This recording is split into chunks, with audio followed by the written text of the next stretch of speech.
उन्हें अभी इसका एहसास नहीं था, लेकिन उनकी जिंदगी अब पहले जैसी नहीं रहने वाली थी। उधर कलकत्ता में भी एक नई उम्मीद धीरे धीरे आकार ले रही थी। प्रभामय की छोटी बहन अनीता अब युवावस्था की दहलीज पर थी। वो केवल रूपवती नहीं, बल्कि पढ़ी लिखी और आधुनिक विचारों वाली युवती भी थी। उसने बीए ऑनर्स की पढ़ाई पूरी कर ली थी और उसके व्यक्तित्व में आत्मविश्वास साफ झलकता था। विजय का स्वभाव भले ही स्त्रियों के प्रति उदासीन हो गया था, लेकिन इसका अर्थ ये नहीं था कि उसके मन में किसी योग्य और गुणवान स्त्री के लिए कोई सम्मान नहीं था। अनीता जैसी सुंदर, शिक्षित और सुसंस्कृत लड़की के प्रति उसके मन में एक सहज आकर्षण अवश्य था। गांव आने के बाद कभी कभी उसके मन में ये कल्पना भी उठती कि अगर अनीता यहां आती तो इस शांत और हरियाली से भरे गांव की पगडंडियों पर अचानक उससे मुलाकात हो जाती। पुराने विशाल पेड़ों की छाव में एकांत रास्तों पर उससे यूं ही सामना हो जाता।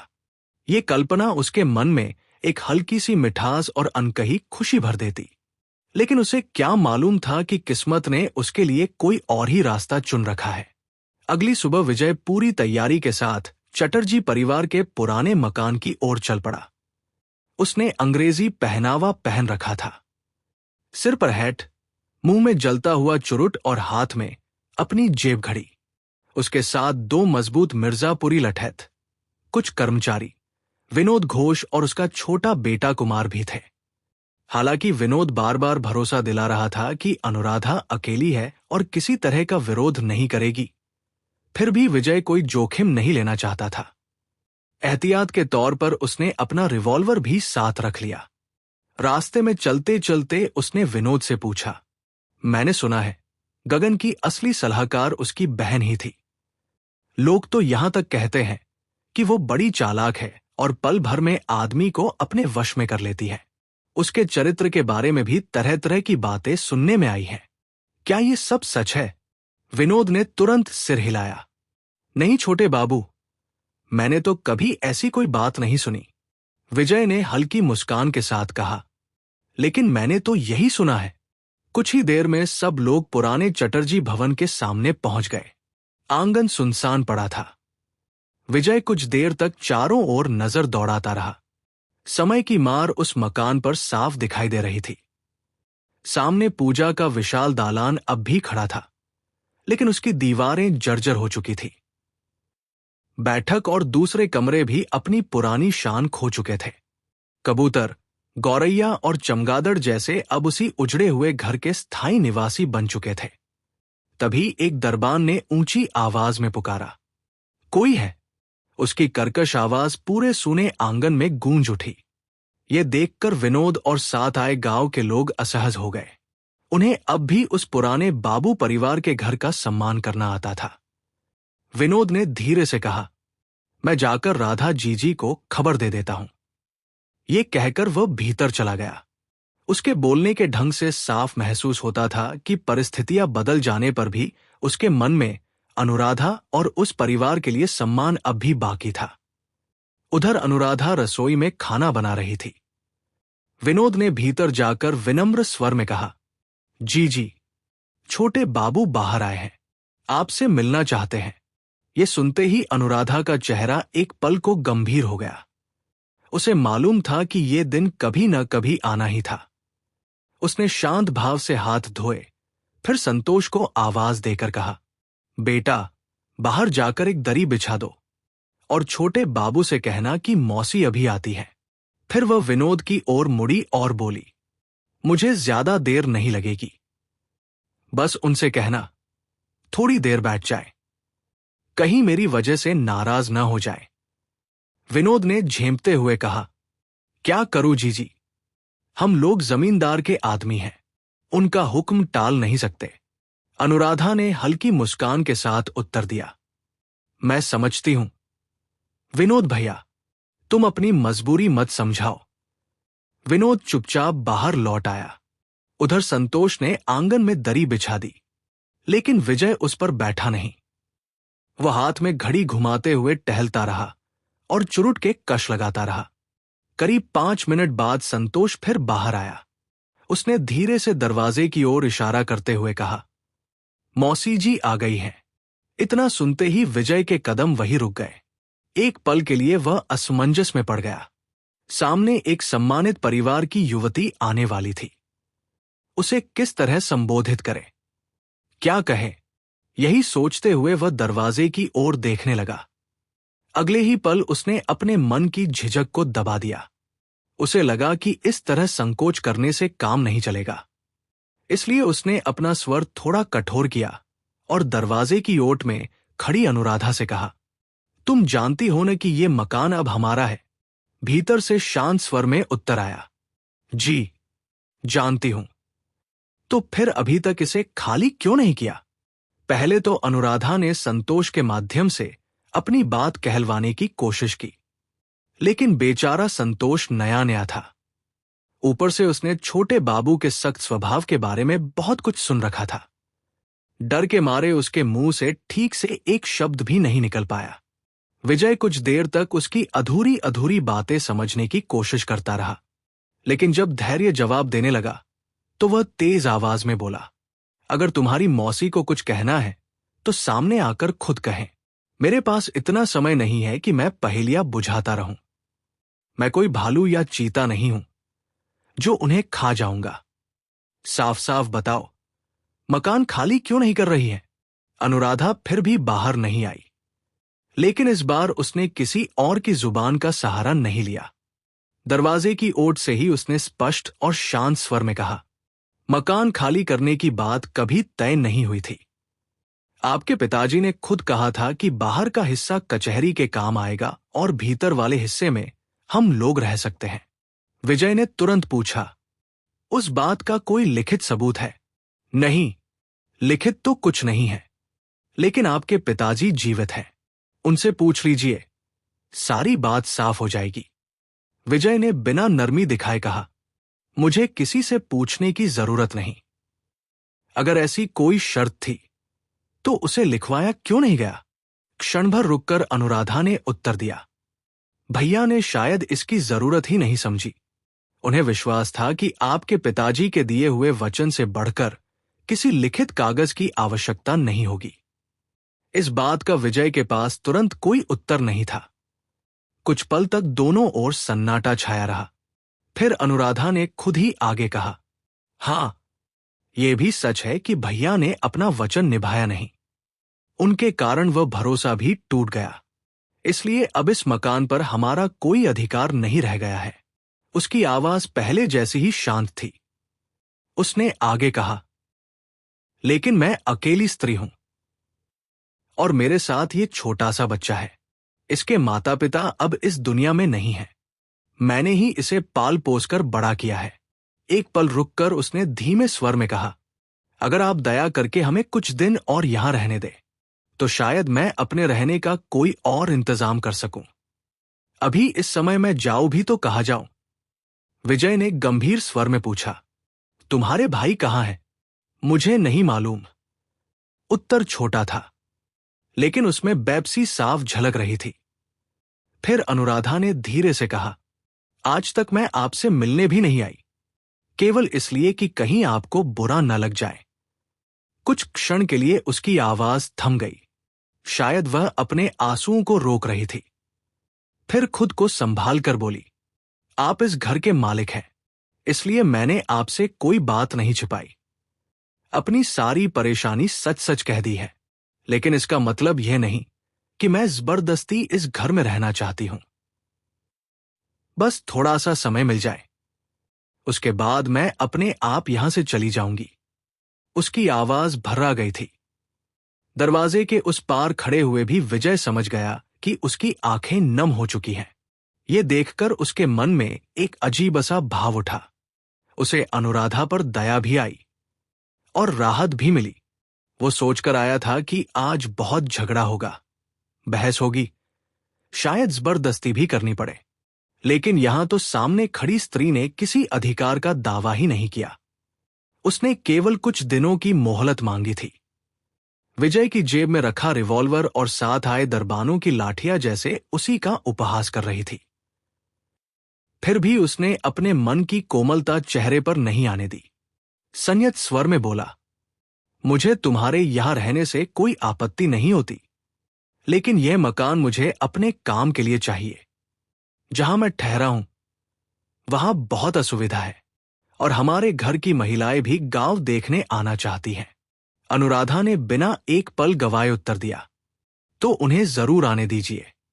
बाहर वाले कमरों में आप लोग आराम से रह सकते हैं। आपको किसी तरह की असुविधा नहीं होगी। फिर हल्की विनम्रता के साथ उसने कहा, और वे इस गांव में नई होंगी। यहां उनका कोई परिचित भी नहीं होगा। यदि उन्हें किसी बात की जरूरत पड़े तो जहां तक मुझसे बन सकेगा मैं उनकी सहायता कर दूंगी। अनुराधा की ये बात सुनकर विजय जैसे एक पल के लिए संकोच में पड़ गया। उसने तुरंत कहा, नहीं नहीं, इसकी कोई जरूरत नहीं होगी। उनके साथ नौकर चाकर और दूसरे लोग भी आएंगे। आपको किसी तरह की तकलीफ उठाने की आवश्यकता नहीं है। कुछ क्षण रुककर उसने धीरे से पूछा, हां, अगर आपको कोई आपत्ति न हो तो क्या मैं भीतर के कमरे एक बार देख सकता हूं? अनुराधा ने बिना किसी हिचकिचाहट के उत्तर दिया, क्यों नहीं? यह मकान अब आपका ही है। आप जब चाहे देख सकते हैं। इतना कहकर वह एक ओर हट गई। विजय भीतर की ओर बढ़ा। दरवाजे से गुजरते हुए उसकी नजर पहली बार अनुराधा पर पड़ी। अब तक वह केवल उसकी आवाज सुन रहा था। आज उसने उसे सामने देखा। उसके सिर पर साड़ी का पल्लू था, लेकिन घूंघट नहीं।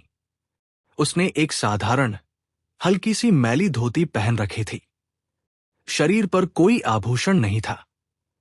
बस दोनों हाथों में सोने की 2 पतली चूड़ियां थी। विजय ने मन ही मन उसकी जो छवि बना रखी थी वो इससे बिल्कुल अलग थी। उसने सोचा था कि बड़े घर की बेटी होने के कारण शायद उसके व्यक्तित्व में कोई विशेष आभा होगी, लेकिन सामने खड़ी युवती बिल्कुल सादगी की मूर्ति थी। उसका रंग गोरा नहीं था। सावला रंग मेहनत और धूप की तपिश से और भी गहरा हो गया था।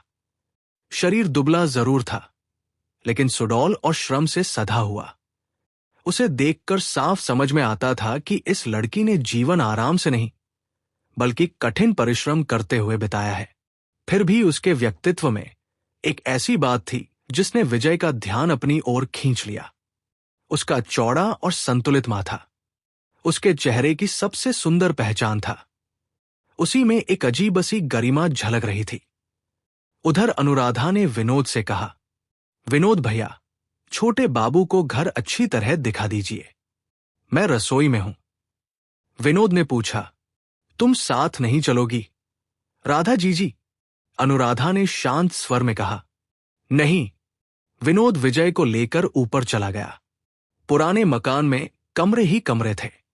हर कमरे में बीते हुए वैभव की कोई न कोई निशानी अब भी पड़ी थी। कहीं पुराना फर्नीचर, कहीं टूटी हुई चौकियां, कहीं धूल से ढंकी अलमारियां। कुछ सामान टूट चुका था और जो बचा था वो भी समय की मार झेल रहा था। आज भले ही उन चीजों की कोई विशेष कीमत न रही हो, लेकिन एक समय ऐसा भी रहा होगा जब यही घर समृद्धि और प्रतिष्ठा का प्रतीक रहा होगा। अब हर दीवार, हर कमरा, हर वस्तु मानो चुपचाप अपनी उजड़ी हुई कहानी सुना रही थी। घर की जर्जर हालत देखकर विजय भी कुछ देर तक मौन रहा। उसे पहली बार एहसास हुआ कि समय किसी का वैभव हमेशा के लिए नहीं छोड़ता। सब कुछ देखने के बाद वह नीचे लौटा। अनुराधा रसोई के द्वार पर खड़ी थी। अब तक विजय उसे बार बार तुम कहकर संबोधित कर रहा था, लेकिन न जाने क्यों इस बार उसके मुंह से अपने आप निकला, आप इस मकान में और कितने दिन रहना चाहती हैं? अनुराधा ने शांत स्वर में उत्तर दिया, ये मैं अभी नहीं कह सकती। जितने दिन आप दया करके रहने देंगे।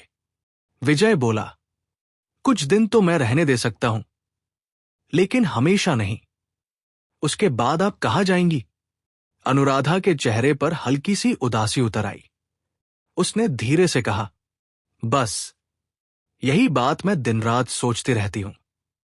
कुछ पल चुप रहने के बाद विजय ने पूछा, लोग कहते हैं कि आपको गगन बाबू का पता मालूम है।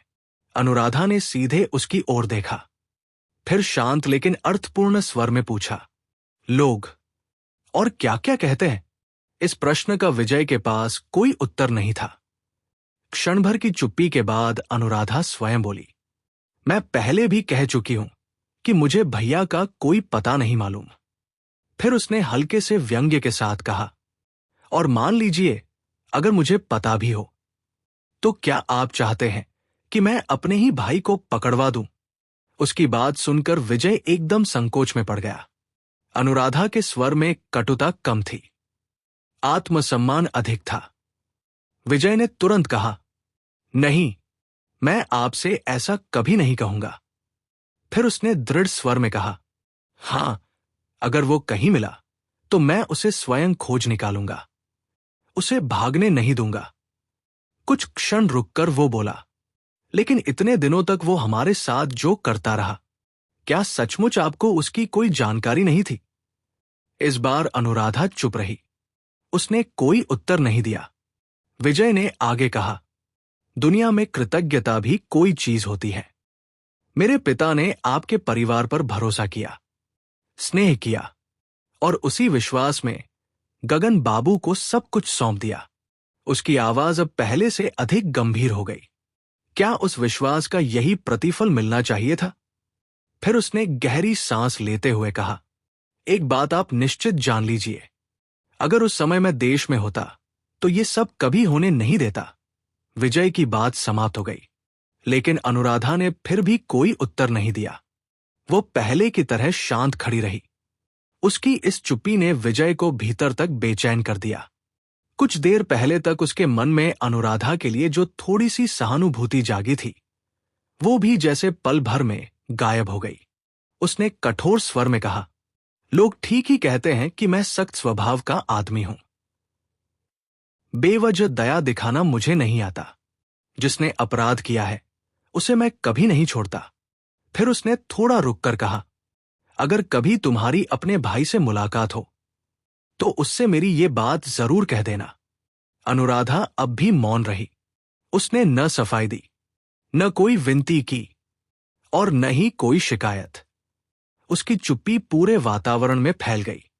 विजय ने बात आगे बढ़ाई, आज से ये पूरा मकान मेरे अधिकार में है।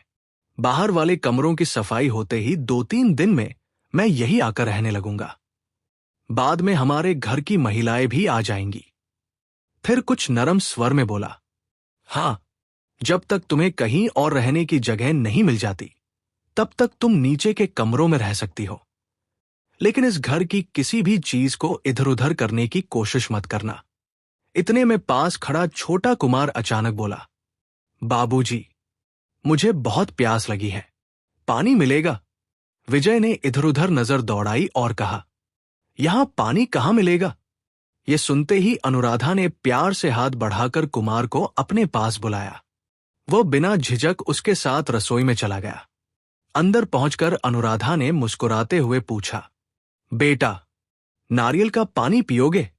कुमार की आंखें चमक उठीं। हां, जरूर पीऊंगा। संतोष ने तुरंत एक ताजा नारियल लाकर दिया। अनुराधा ने उसे काटकर कुमार को पकड़ा दिया। कुमार ने जी भरकर मीठा नारियल पानी पिया। फिर भीतर की मुलायम गरी भी बड़े चाव से खाई।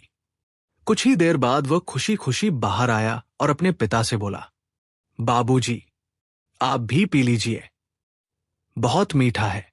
विजय ने सिर हिलाकर कहा, नहीं बेटा, मुझे नहीं चाहिए। लेकिन कुमार कहाँ मानने वाला था।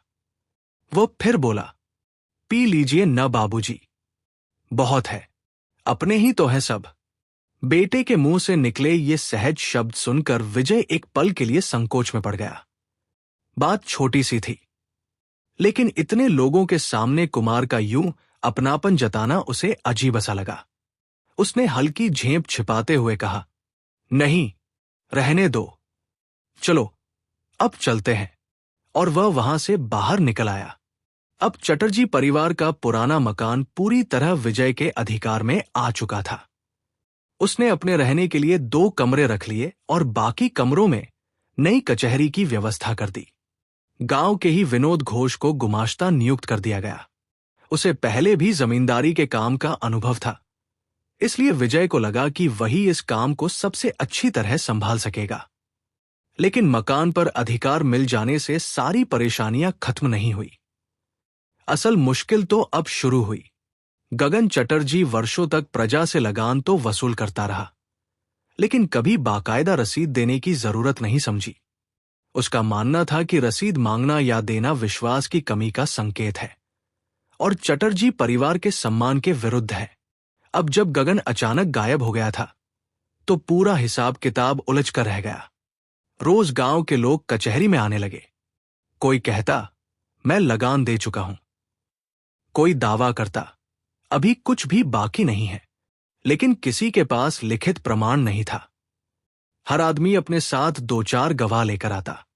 कोई रोता, कोई विनती करता और कोई अपनी बेगुनाही साबित करने की कोशिश करता। यह तय करना कि किसने कितना दिया था और किस पर कितना बाकी है, विजय के लिए एक बेहद कठिन और उलझा हुआ काम बन गया। वह सोचकर आया था कि 2-4 दिन में सारा काम निपटाकर कलकत्ता लौट जाएगा। लेकिन दिन पर दिन बीतते गए। 1, 2, फिर 5 और देखते ही देखते 10-12 दिन निकल गए। उधर इन दिनों एक और बदलाव चुपचाप हो रहा था। कुमार की दोस्ती संतोष से हो गई थी। संतोष उम्र में उससे 2-3 साल बड़ा था। घर परिवार और हैसियत में दोनों के बीच बहुत अंतर था। लेकिन बच्चों की दोस्ती इन बातों की मोहताज कहाँ होती है। दोनों हर समय साथ रहते, कभी बगीचों में घूमते, कभी नदी किनारे निकल जाते, कभी कच्चे आम ढूंढते, तो कभी पेड़ों पर चिड़ियों के घोंसले तलाशते। और इन सबके बीच कुमार का सबसे प्रिय ठिकाना था अनुराधा की रसोई। वह अक्सर संतोष के साथ वही बैठकर दाल भात खाता। शाम को रोटी और नारियल के लड्डू बड़े चाव से खाता। संतोष अपनी मौसी को मौसी जी कहता था। धीरे धीरे कुमार ने भी अनुराधा को उसी नाम से पुकारना शुरू कर दिया। उधर विजय दिन भर हिसाब किताब और लोगों की शिकायतों में इतना उलझा रहता कि बेटे पर ध्यान देने का समय ही नहीं मिल पाता। और जब कभी उसे फुर्सत मिलती और वो कुमार को खोजता, तो पता चलता कि वो फिर मौसी जी की रसोई में जा पहुंचा है।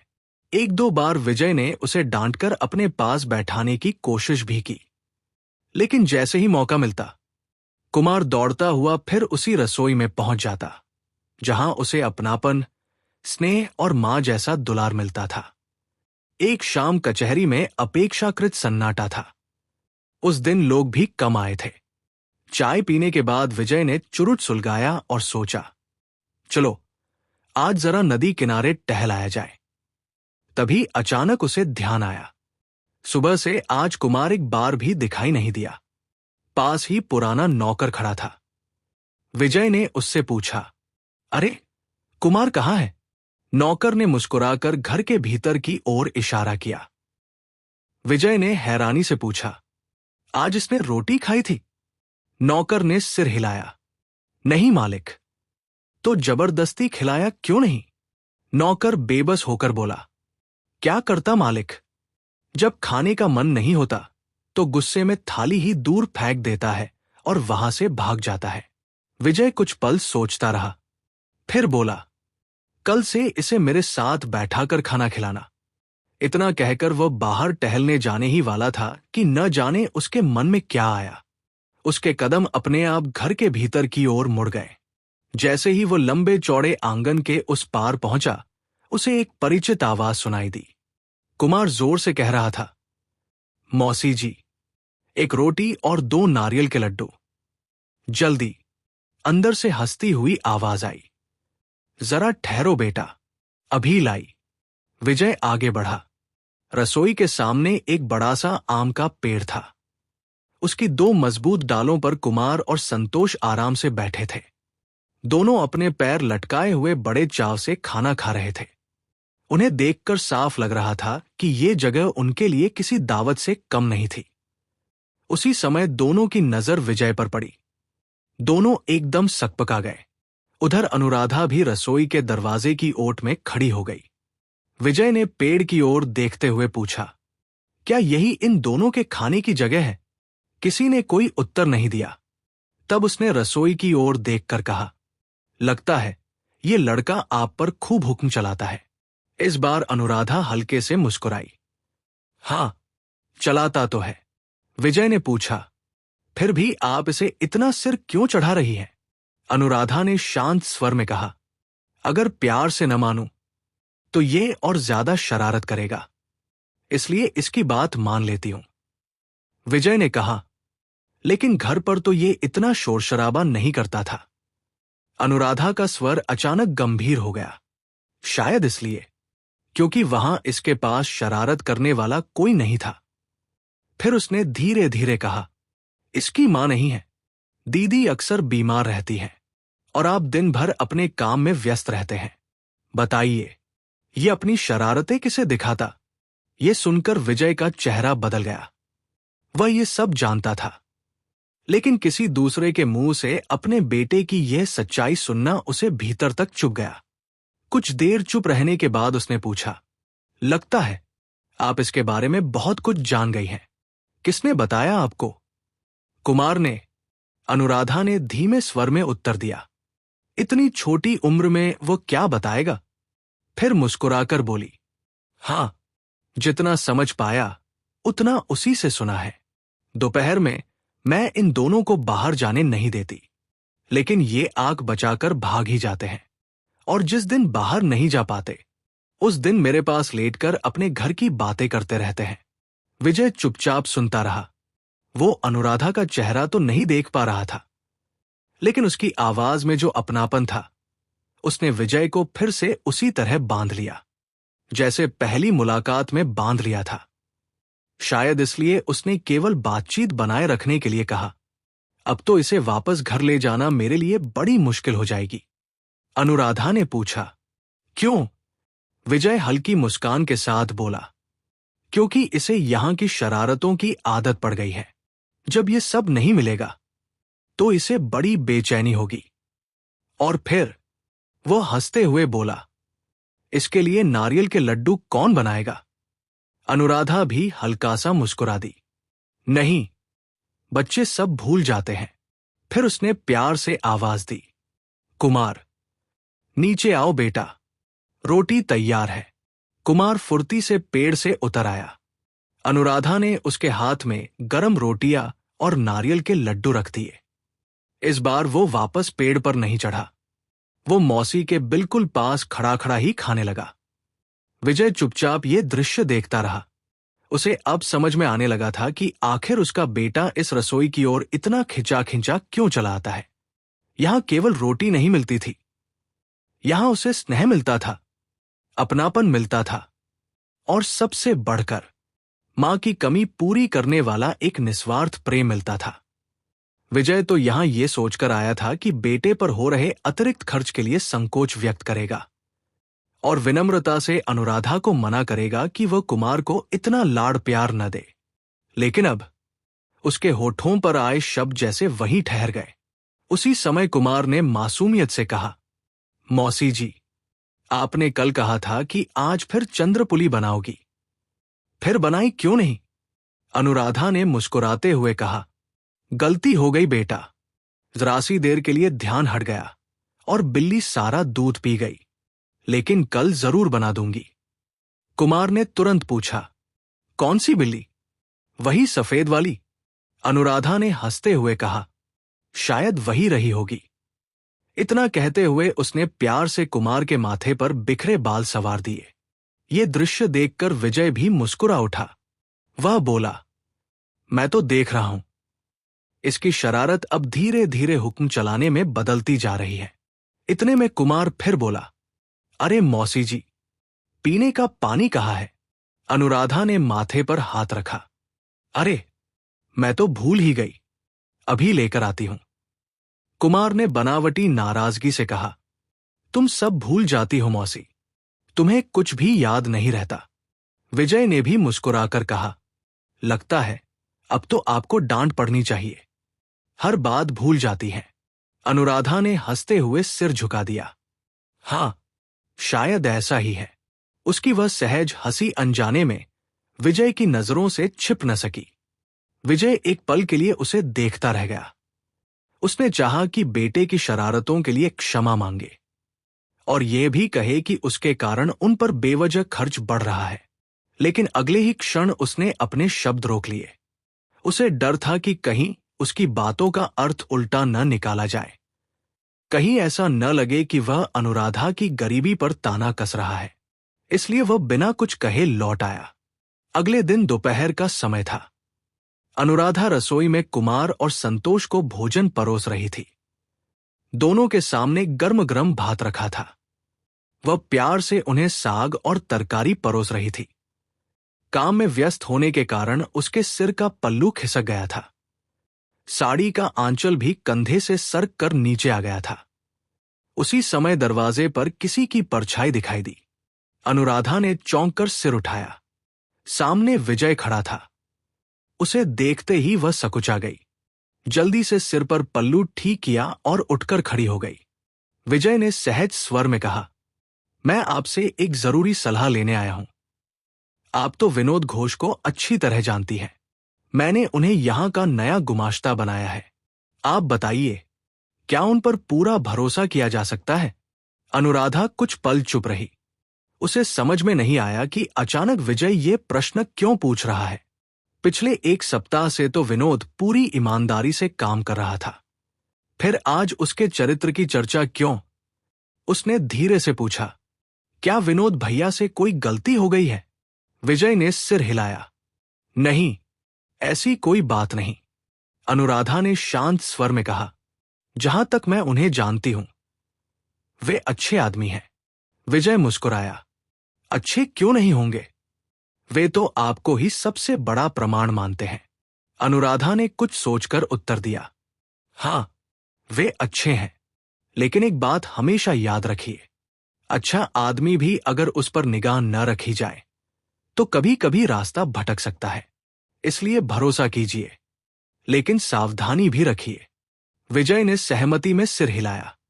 फिर बोला, सच है, बहुत से अपराध ऐसे होते हैं जिनकी जड़ तक पहुंचो तो हैरानी होती है। कुछ देर बाद उसकी नजर कुमार पर गई। वो मुस्कुराकर बोला, तेरी किस्मत सचमुच अच्छी है कुमार। अगर तुझे यहां मौसी न मिली होती तो इस गांव में आधे दिन भूखा ही रहना पड़ता। अनुराधा ने सहज चिंता से पूछा, क्या वहां आपको खाने पीने में सचमुच तकलीफ हो रही है? विजय हल्का सा हंस पड़ा। नहीं, ऐसी कोई बात नहीं। मैंने तो यूं ही कह दिया। जिंदगी का ज्यादातर समय परदेश में गुजरा है, इसलिए खाने पीने की परेशानियों की आदत सी हो गई है। इतना कहकर वो वापस लौट गया। अनुराधा कुछ क्षण वहीं खड़ी रही। फिर उसने खिड़की की झिरी से बाहर झांक कर देखा। विजय तेज कदमों से कचहरी की ओर जा रहा था। उसे देखकर लगा, इतनी भाग दौड़ और काम के बीच शायद उसे आज नहाने खाने तक की भी फुर्सत नहीं मिली थी। ये सोचकर अनुराधा कुछ देर तक चुप खड़ी रही। उधर उसी शाम कचहरी के एक कमरे में विजय अपनी पुरानी आराम कुर्सी पर बैठा था। मकान की सफाई करते समय उसे ये पुरानी कुर्सी मिल गई थी। दिन भर के काम से थका हुआ वह उसी पर पैर फैलाकर बैठा था, हाथ में सुलगता हुआ चुरुट, और नजरें कहीं शून्य में टिकी हुई थी। वह गहरी सोच में डूबा था कि तभी किसी ने आदर से पुकारा, बाबू साहब। आवाज सुनकर विजय ने आंखें खोली। सामने एक वृद्ध सज्जन खड़े थे। उनके चेहरे पर विनम्रता भी थी और आत्मविश्वास भी। विजय तुरंत सीधा होकर बैठ गया। वृद्ध की उम्र 60 वर्ष से ऊपर रही होगी, लेकिन शरीर अब भी काफी मजबूत और गठीला था। कद थोड़ा नाटा था, पर व्यक्तित्व प्रभावशाली। घनी मूछें सफेद हो चुकी थी। सिर का बीच का हिस्सा गंजा था, लेकिन किनारों पर बचे बाल अब भी काले दिखाई देते थे। मुंह में आगे के कुछ दांत ही असली थे, बाकी नकली। पैरों में चमकदार वार्निश किए हुए जूते थे। गले में सोने की घड़ी की चेन लटक रही थी, जिसमें शेर के नाखून वाला लॉकेट जड़ा हुआ था। उन्हें देखकर साफ लगता था कि आसपास के गांवों में उनका अच्छा खासा रुतबा है। पास रखी टूटी हुई चौकी को खिसकाकर विजय ने कहा, आइए, बैठिए। वृद्ध बैठ गए, फिर हाथ जोड़कर बोले, नमस्कार बाबू साहब। विजय ने भी नमस्कार का उत्तर दिया। कुछ क्षण की औपचारिक चुप्पी के बाद वृद्ध बोले, आप इस गांव के जमींदार हैं। आपके पिताजी बड़े प्रतिष्ठित और धनवान व्यक्ति हैं। उनका नाम लोग बड़े सम्मान से लेते हैं। फिर उन्होंने सीधे विषय पर आते हुए कहा, इसीलिए एक विनती लेकर आया हूं। उस बेचारी पर दया कीजिए, नहीं तो वह बहुत बड़ी मुसीबत में पड़ जाएगी। विजय ने भौहें सिकोड़कर पूछा, कौन बेचारी, और उसके ऊपर हमारा कितना रुपया निकलता है? वृद्ध ने तुरंत सिर हिलाया, नहीं, रुपए पैसे की बात नहीं है। मैं अमर चटर्जी की बेटी अनुराधा की बात कर रहा हूं। गगन चटर्जी की सौतेली बहन। उन्होंने धीमे स्वर में कहा, ये घर उसका पैतृक घर है। वो खुद मान चुकी है कि उसे एक दिन यहां से जाना होगा। उसने अपने रहने का दूसरा इंतजाम भी कर लिया है, लेकिन उसे इस तरह घर से निकलवा देना, क्या ये आपके जैसे बड़े आदमी को शोभा देता है? विजय समझ गया कि सामने बैठे व्यक्ति पढ़े लिखे भले ना हों, लेकिन उम्र और अनुभव में उससे बड़े हैं। इसलिए उसने अपना क्रोध दबाया। फिर भी उसके स्वर की कठोरता छिप न सकी। वह बोला, क्या उचित है और क्या अनुचित, ये मैं खुद समझ सकता हूं। लेकिन पहले ये बताइए, आप है कौन जो अनुराधा की तरफ से सिफारिश करने आए हैं? वृद्ध हल्के से मुस्कुराए, फिर बोले, मेरा नाम त्रिलोचन गंगोपाध्याय है। पास के गांव मस्जिदपुर में मेरा घर है। आसपास के लोग मुझे अच्छी तरह जानते हैं। भगवान की कृपा और आपके माता पिता के आशीर्वाद से इस इलाके में शायद ही कोई ऐसा आदमी होगा जिसे कभी न कभी मेरी मदद की जरूरत न पड़ी हो। यदि विश्वास न हो तो विनोद घोष से पूछ लीजिए। विजय ने भी हल्की मुस्कान के साथ कहा, जब कभी मुझे भी किसी से मदद मांगनी होगी तब आपका पता जरूर पूछ लूंगा। लेकिन आपने मेरे प्रश्न का उत्तर अभी तक नहीं दिया। आखिर अनुराधा से आपका रिश्ता क्या है? इस बार त्रिलोचन बाबू के चेहरे पर हल्की सी संकोची मुस्कान आ गई। उन्होंने सहज भाव से कहा, वैशाख बीतते ही मेरा उससे विवाह होने वाला है। ये सुनते ही विजय जैसे स्तब्ध रह गया। उसके मुंह से अनायास निकला, क्या आप अनुराधा से विवाह करेंगे? वृद्ध ने बिना झिझक उत्तर दिया, हां, यही मेरा निश्चय है। फिर मुस्कुराकर बोले, अगर बीच में इतनी बाधाएं ना आती तो ये विवाह इसी महीने हो चुका होता। तब मुझे आज आपके पास आकर ये निवेदन करने की जरूरत ही नहीं पड़ती। कुछ क्षण तक विजय उन्हें देखता रह गया। फिर उसने धीरे से पूछा, ये विवाह तय किसने किया था? क्या गगन चटर्जी ने? त्रिलोचन बाबू के चेहरे पर नाराजगी की रेखाएं उभर आई। उन्होंने कहा, गगन, वह तो लोगों का धन लेकर भागा हुआ आदमी है। इतने दिनों तक वही इस विवाह में अड़चन डालता रहा। कहता था कि वे लोग कुलीन ब्राह्मण हैं, कृष्णवंशी हैं, इसलिए अपनी बहन का विवाह मेरे घर नहीं करेंगे। वृद्ध ने हल्की हंसी के साथ कहा, लेकिन समय का खेल भी बड़ा निराला होता है। जिस कुलगौरव पर उसे इतना घमंड था, आखिर उसी घमंड को छोड़कर आज उसी बहन के लिए मेरे जैसे आदमी का सहारा लेना पड़ा। और फिर गहरी सांस लेकर बोले, आज के जमाने में कुल खानदान कौन पूछता है साहब? आज तो रुपया ही सबसे बड़ा कुल है।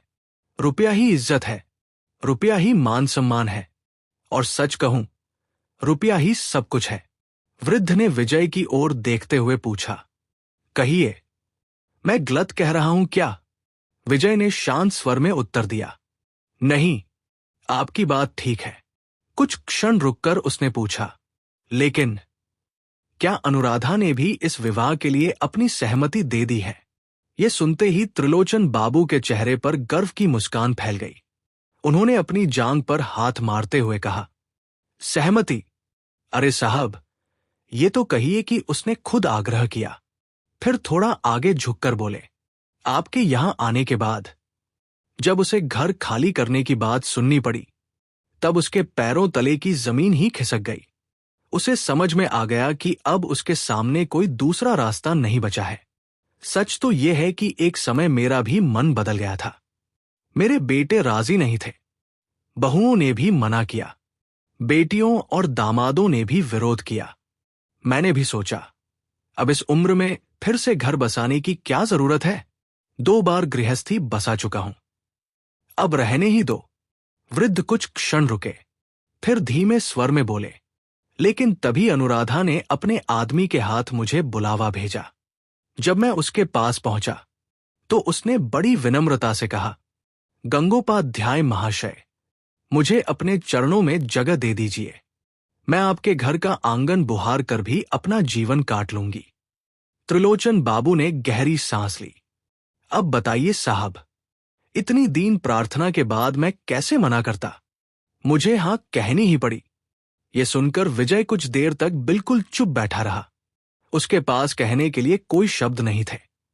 त्रिलोचन बाबू ने फिर कहा, मेरी इच्छा तो यही है कि विवाह इसी पैतृक मकान से हो। हां, घर की हालत अब पहले जैसी नहीं रही, देखने में अच्छा नहीं लगेगा। फिर भी लड़की का अपना घर तो यही है। अगर जरूरत पड़ी तो विवाह मेरे घर से भी हो सकता है। गगन चटर्जी की एक बुआ है, वही कन्यादान करेंगी। अब बस आपकी अनुमति मिल जाए तो सारी तैयारियां शुरू कर दूं। विजय ने सीधे उनकी ओर देखा, फिर शांत स्वर में पूछा, तो आपका मतलब सिर्फ इतना है कि मैं अनुराधा को अभी मकान खाली करने के लिए न कहूं? बस यही? त्रिलोचन बाबू ने तुरंत सिर हिला दिया। जी हां, बस इतनी सी प्रार्थना है। विजय ने बिना देर किए कहा, अच्छी बात है, ऐसा ही होगा। आप निश्चिंत रहिए। और अब नमस्कार। वृद्ध के चेहरे पर संतोष उतर आया। वे बार बार हाथ जोड़कर बोले, नमस्कार बाबू साहब, नमस्कार। आपके पिताजी सचमुच बड़े पुण्यात्मा हैं। भगवान उन्हें लंबी उम्र दें। विजय ने हल्की मुस्कान के साथ कहा, जी, अब आप आराम से जाइए। त्रिलोचन बाबू फिर एक बार नमस्कार करके वहां से चले गए। उनके जाने के बाद कमरे में फिर सन्नाटा छा गया। विजय उसी कुर्सी पर बैठा रह गया। वो मन ही मन खुद को समझाने लगा, मुझे इस मामले में इतना सोचने की जरूरत ही क्या है? ये अनुराधा का अपना निर्णय है, उसकी मजबूरी है, और शायद उसके सामने कोई दूसरा रास्ता भी नहीं। ऐसी घटनाएं दुनिया में नई तो नहीं है। न जाने कितनी स्त्रियां ऐसी परिस्थितियों में समझौता करती आई हैं। फिर मैं ही क्यों इस बात को लेकर परेशान हो रहा हूं? लेकिन जितना वो अपने मन को समझाने की कोशिश करता, उतना ही उसका मन उलझता जाता। तभी उसे अचानक विनोद घोष की कही हुई बात याद आ गई। विनोद ने बताया था, एक दिन अनुराधा ने अपने भाई गगन से साफ कहा था, मुझे कुल खानदान के गर्व से क्या मिलेगा अगर 2 वक्त की रोटी और तन ढकने को कपड़ा मिल जाए। मेरे लिए वही बहुत है। उस बात पर गगन क्रोध से भर उठा था। उसने डांट कर कहा था, क्या तू अपने माँ बाप का नाम मिट्टी में मिलाना चाहती है? और तब अनुराधा ने बिना डरे उत्तर दिया था, वंश और कुल का सम्मान बचाना तुम्हारा काम है भैया। मैं भूख और अपमान सहकर उसे नहीं बचा सकती। उस समय शायद विजय उस उत्तर का दर्द समझ नहीं पाया था। वैसे भी कुल गौरव और ऊंच नीच जैसी बातों पर उसका कभी विशेष विश्वास नहीं रहा। फिर भी आज न जाने क्यों गगन की बात उसे कुछ हद तक सही लगने लगी, और अनुराधा का वही उत्तर उसे बार बार कठोर, स्वार्थी और आत्मसम्मान से रहित प्रतीत होने लगा। इसी उधेड़बुन में समय बीतता रहा। उधर बाहर कचहरी के आंगन में लोग धीरे धीरे इकट्ठा होने लगे थे। रोज की तरह हिसाब किताब का काम उनका इंतजार कर रहा था। लेकिन आज विजय का किसी काम में मन नहीं लग रहा था। उसने दरबान से कह दिया, सब लोगों को आज वापस भेज दो। जब बैठक में अकेले बैठना भी भारी लगने लगा तो न जाने किस सोच में डूबा हुआ वह धीरे धीरे घर के अंदर की ओर चल पड़ा। रसोई के बरामदे में चटाई बिछी थी, उसी पर अनुराधा लेटी हुई थी। उसके दाएं बाएं कुमार और संतोष लेटे थे। वह दोनों बच्चों को बड़े प्रेम से महाभारत की कहानी सुना रही थी। रात का खाना वो जल्दी बना लेती थी, फिर रोज की तरह बच्चों को अपने पास लिटाकर कहानी सुनाती, उन्हें खाना खिलाती और उसके बाद कुमार को उसके पिता के पास भेज देती। उस रात चांदनी चारों ओर बिखरी हुई थी। आम के घने पेड़ की पत्तियों के बीच से छनकर आती चांदनी कभी अनुराधा के चेहरे पर पड़ती तो कभी उसके हाथों पर। पूरा वातावरण शांत था। तभी पेड़ की छाया में किसी के आने की आहट हुई। अनुराधा चौंक कर उठ बैठी, धीरे से पूछा, कौन है? अंधेरे से आवाज आई, मैं हूं, विजय। ये सुनते ही तीनों एकदम चौंक कर उठ बैठे। सबसे पहले संतोष घबराया। पहले दिन की घटना अभी तक उसके मन से निकली नहीं थी। छोटे बाबू को सामने देखकर वह बिना कुछ बोले जल्दी जल्दी वहां से भाग गया। कुमार भी अपने दोस्त के पीछे पीछे दौड़ गया। कुछ ही क्षणों में बरामदे में केवल विजय और अनुराधा रह गए। चारों ओर चांदनी बिखरी हुई थी। कुछ पल तक दोनों के बीच गहरा सन्नाटा छाया रहा। फिर विजय ने धीरे से पूछा, क्या आप त्रिलोचन गंगोपाध्याय को अच्छी तरह जानती हैं? अनुराधा ने आश्चर्य से उसकी ओर देखा, धीरे से बोली, जी, जानती हूं। फिर उसने उल्टा प्रश्न किया, लेकिन वह आपके पास क्यों आए थे? उसकी आवाज में हल्का सा आश्चर्य था। क्या आप उनके कर्जदार हैं? विजय हल्का सा मुस्कुराया, नहीं, लेकिन अगर होता तो शायद उसका फायदा आपको ही होता। अनुराधा ने प्रश्न भरी नजरों से उसकी ओर देखा। विजय बोला, जिस कठोरता से मैंने उस दिन आपसे मकान खाली करने की बात कही थी, शायद उसका बदला आप किसी और तरह ले सकती थी। अनुराधा ने कोई उत्तर नहीं दिया। वो शांत खड़ी रही। कुछ क्षण बाद विजय ने फिर कहा, आज त्रिलोचन बाबू मेरे पास आए थे। उन्होंने बताया कि आपका और उनका विवाह तय हो चुका है। क्या ये सच है? अनुराधा ने बिना झिझक उत्तर दिया, हां, ये सच है। विजय ने उसकी ओर देखते हुए पूछा, और ये भी सच है कि आपने स्वयं उनसे विनती करके ये विवाह स्वीकार करवाया? अनुराधा ने शांत स्वर में कहा, हां, ये भी सच है। उसका उत्तर सुनकर विजय का चेहरा गंभीर हो गया। धीरे से बोला, अगर ऐसा है तो ये केवल आपके लिए ही नहीं, मेरे लिए भी बहुत शर्म की बात है। अनुराधा ने पहली बार आश्चर्य से पूछा, आपके लिए? विजय ने गहरी सांस ली, फिर बोला, हां, क्योंकि त्रिलोचन बाबू ने साफ कहा कि मेरे व्यवहार के कारण ही आपको यह निर्णय लेना पड़ा। उन्होंने बताया कि आपके पास कहीं जाने की जगह नहीं बची थी और आपने बहुत विनती करके उन्हें इस विवाह के लिए राजी किया। वे तो इस उम्र में दोबारा विवाह करने का विचार छोड़ चुके थे, लेकिन आपकी मजबूरी देखकर उन्होंने हामी भर दी। कुछ क्षण चुप रहकर अनुराधा ने धीरे से कहा, उन्होंने जो कहा वह सच है। विजय ने तुरंत कहा, तो फिर मैं अपनी कठोरता वापस लेता हूं। उस दिन मैंने आपके साथ जो व्यवहार किया, उसके लिए मैं आपसे क्षमा चाहता हूं। अनुराधा फिर भी चुप रही। विजय ने आगे कहा, अब आप भी ये विवाह का प्रस्ताव वापस ले लीजिए। इस बार अनुराधा ने बिना देर किए उत्तर दिया, नहीं, अब ऐसा नहीं हो सकता। मैं उन्हें अपना वचन दे चुकी हूं। ये बात सब लोगों तक पहुंच चुकी है। अगर अब मैं पीछे हट गई तो लोग उनका उपहास करेंगे। विजय ने समझाने की कोशिश की, लेकिन विवाह होने पर क्या लोग हंसेंगे नहीं? उनके बेटे बेटियां लगभग आपकी उम्र के हैं। घर में झगड़े होंगे, कलह होगी और सबसे ज्यादा कष्ट आपको ही सहना पड़ेगा। क्या आपने इन सब बातों पर अच्छी तरह विचार किया है? अनुराधा का स्वर पहले की तरह शांत था। हां, मैंने सब सोच लिया है। मुझे विश्वास है ऐसा कुछ नहीं होगा। उसका उत्तर सुनकर विजय कुछ पल तक उसे देखता रह गया। उसे समझ नहीं आ रहा था कि ये विश्वास है या फिर परिस्थितियों के सामने किया गया समर्पण। कुछ देर बाद उसने धीरे से कहा, लेकिन त्रिलोचन बाबू अब उम्रदराज हैं। आपने ये भी सोचा है कि वे कितने दिन जीवित रहेंगे? अनुराधा ने बड़ी सहजता से उत्तर दिया। दुनिया की हर स्त्री अपने पति की लंबी उम्र की कामना करती है। फिर हल्की सी मुस्कान के साथ बोली, और ये भी तो हो सकता है कि उनसे पहले मैं ही इस दुनिया से चली जाऊं।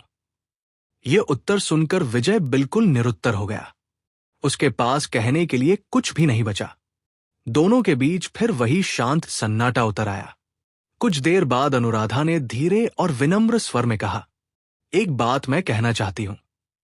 ये सच है कि पहले दिन आपने मुझे ये घर छोड़ देने का आदेश दिया था, लेकिन उसके बाद आपने फिर कभी मुझ पर उस बात का दबाव नहीं डाला।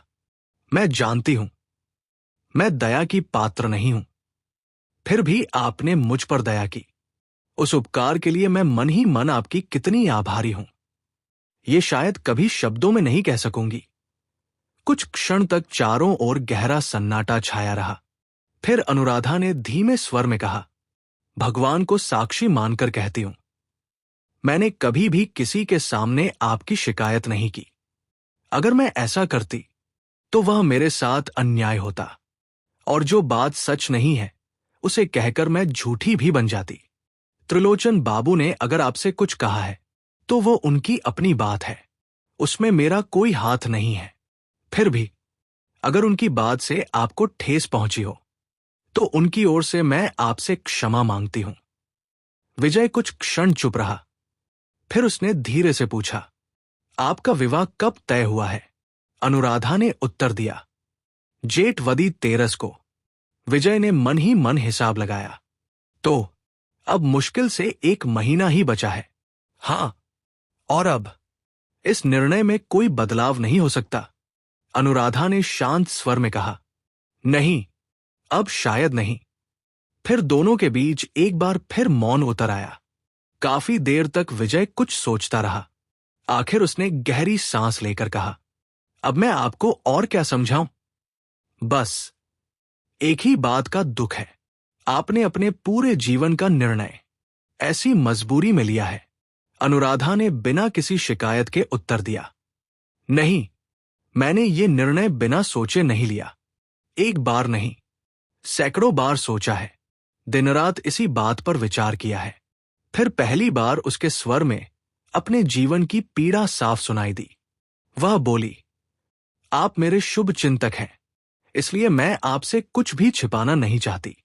जरा आप ही सोचिए, मेरे पास न धन है, न रूप है, न अपना घर है, मेरे सिर पर कोई अभिभावक भी नहीं। मैं अकेली स्त्री हूं। इस गांव के अत्याचारों और बुरी नजरों से बचकर कहा जाऊं, मेरी उम्र 23-24 वर्ष हो चुकी है। ऐसी अवस्था में त्रिलोचन बाबू के अलावा कौन मुझसे विवाह करेगा? उसने एक क्षण रुककर कहा, आप ही बताइए, अगर ये सहारा भी छोड़ दूं तो फिर 2 वक्त की रोटी के लिए मैं किसके सामने हाथ फैलाऊंगी? उसके शब्दों में कोई शिकायत नहीं थी, सिर्फ कठोर यथार्थ था। विजय के पास उसका कोई उत्तर नहीं था। 2-3 मिनट तक वह बिल्कुल चुप खड़ा रहा। फिर अत्यंत गंभीर स्वर में बोला, काश इस समय मैं आपके लिए कुछ कर पाता। अगर मेरे बस में होता तो मुझे सचमुच बहुत खुशी होती। अनुराधा ने सिर झुकाकर कहा, आपने जितना किया है उतना शायद कोई और नहीं करता। आज मैं निडर होकर इस घर में रह पा रही हूं तो केवल आपके कारण। फिर उसने कुमार और संतोष की ओर देखते हुए कहा, ये दोनों बच्चे ही अब मेरे चांद और सूरज हैं। मेरे जीवन का सहारा भी यही है। मुझे इससे अधिक कुछ नहीं चाहिए। कुछ क्षण रुककर उसने धीरे से कहा, बस आपसे मेरी एक ही प्रार्थना है, कृपया मेरे भाई के अपराध की सजा मन ही मन मुझे मत दीजिए। मैंने जानबूझकर कोई अपराध नहीं किया। विजय ने उसकी ओर देखा। अब उसके स्वर में पहले जैसी कठोरता नहीं थी।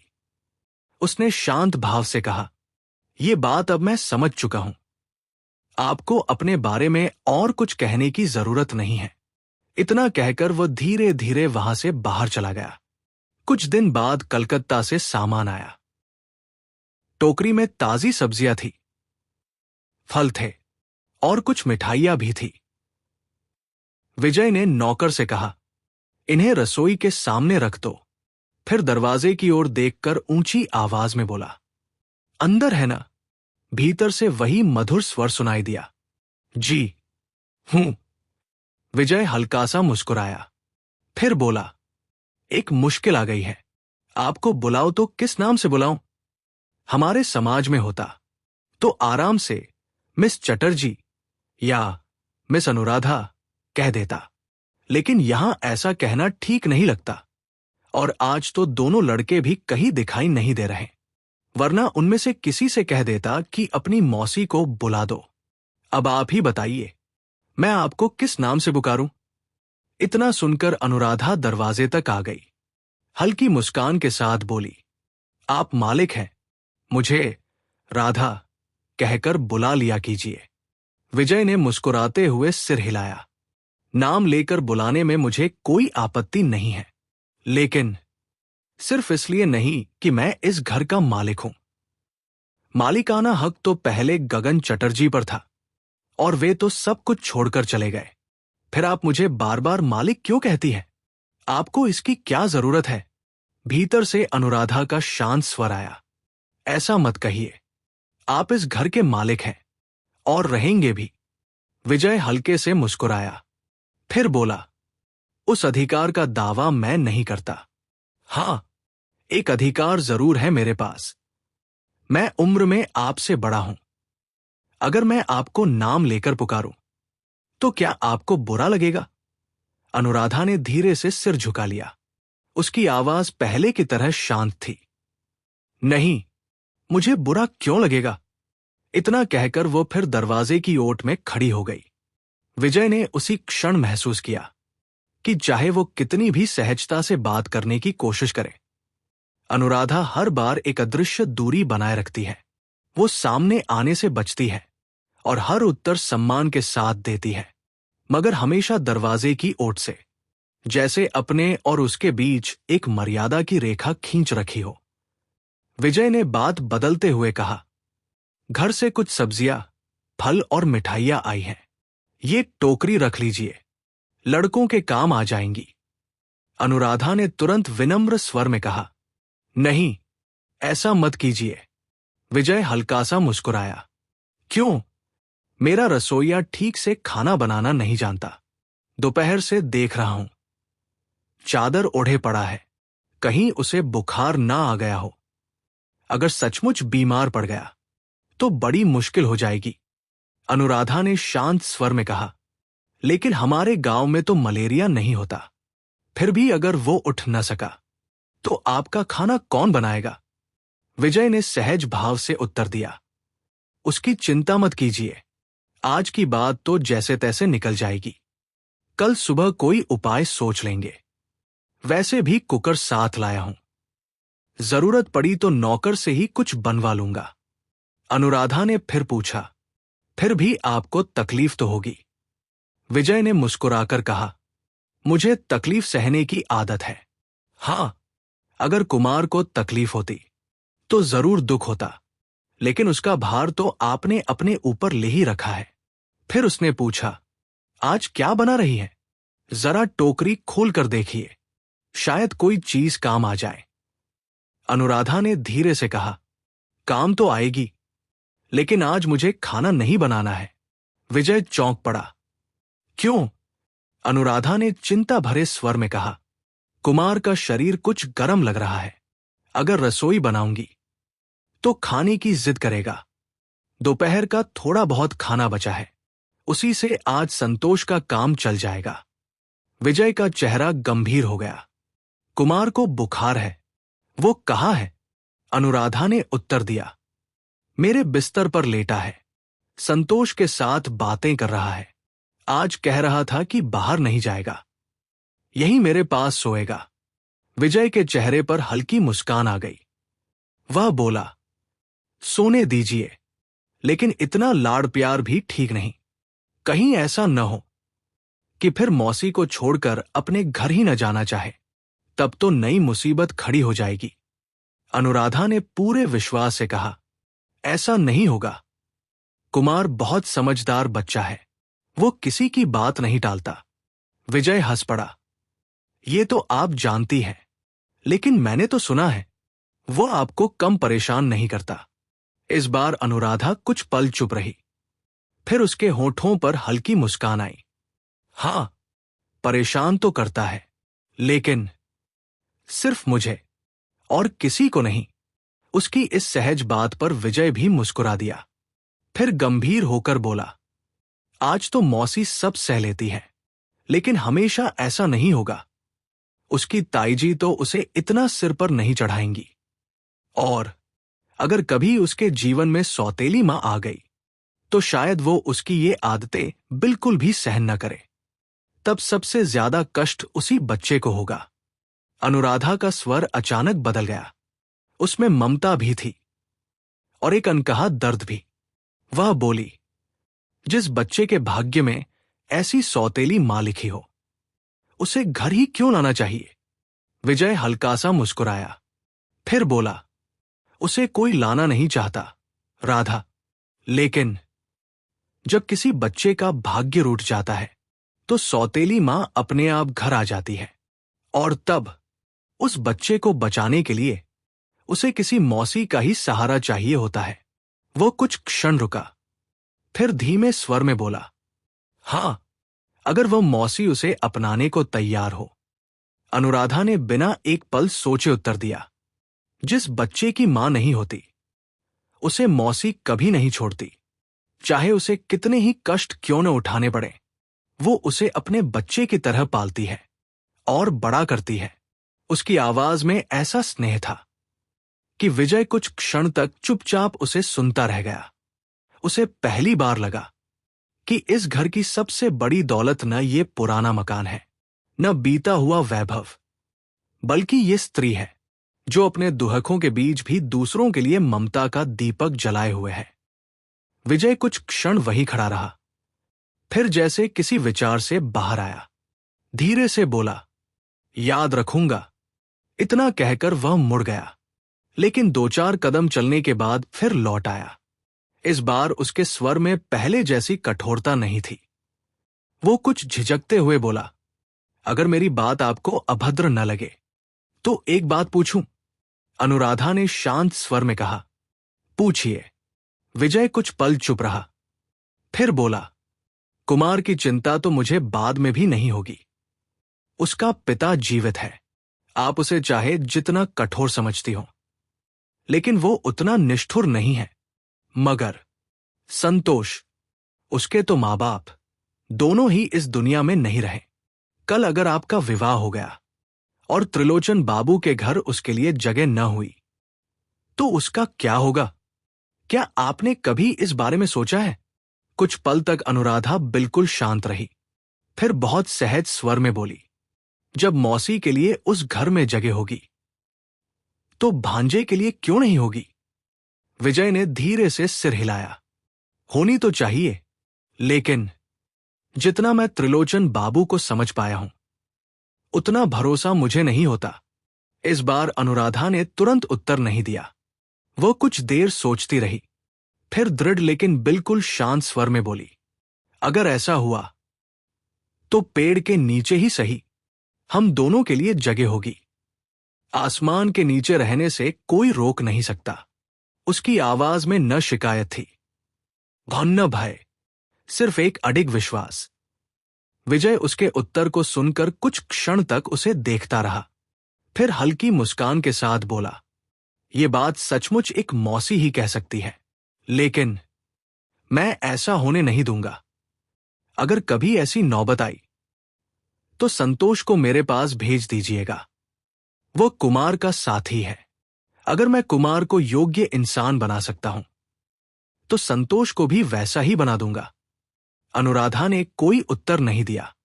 शायद उसके पास कहने के लिए शब्द नहीं बचे थे, या शायद उसकी चुप्पी ही उसकी स्वीकृति थी।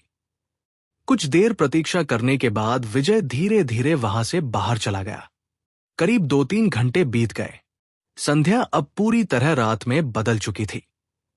तभी संतोष दरवाजे पर आकर बोला, छोटे बाबू, मौसी जी आपको खाने के लिए बुला रही हैं।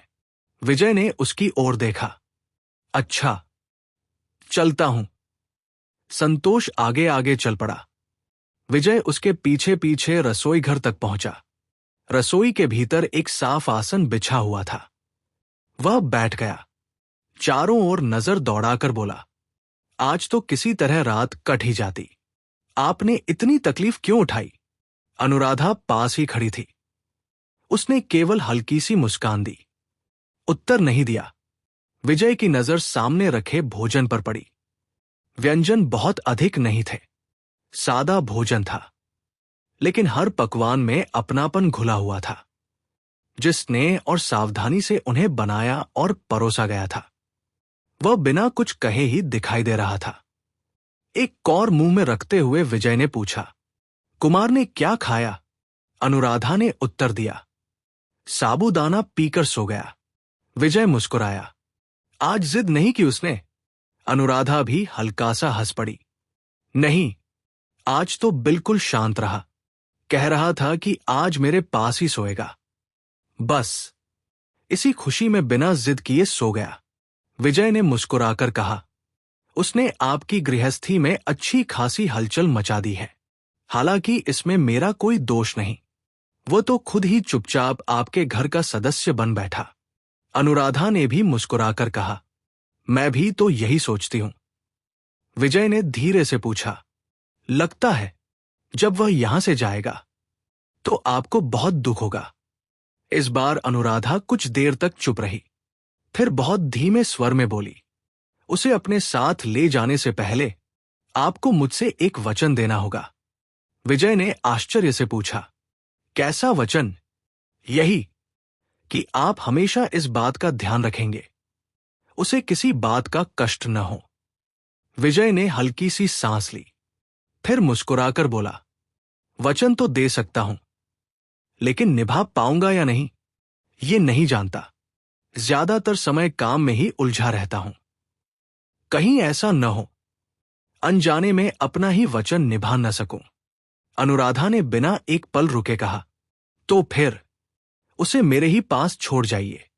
उसके इन सरल शब्दों में ममता का वही अथाह सागर फिर छलक उठा, जिसने धीरे धीरे विजय के कठोर मन को भी बदलना शुरू कर दिया था। विजय हल्के से मुस्कुराया, फिर सिर हिलाकर बोला, नहीं राधा, ये गलती आप कर रही हैं, ये तो और भी असंभव है। इतना कहकर वो फिर भोजन करने लगा। कुछ देर तक दोनों के बीच केवल बर्तनों की हल्की हल्की आवाज ही सुनाई देती रही।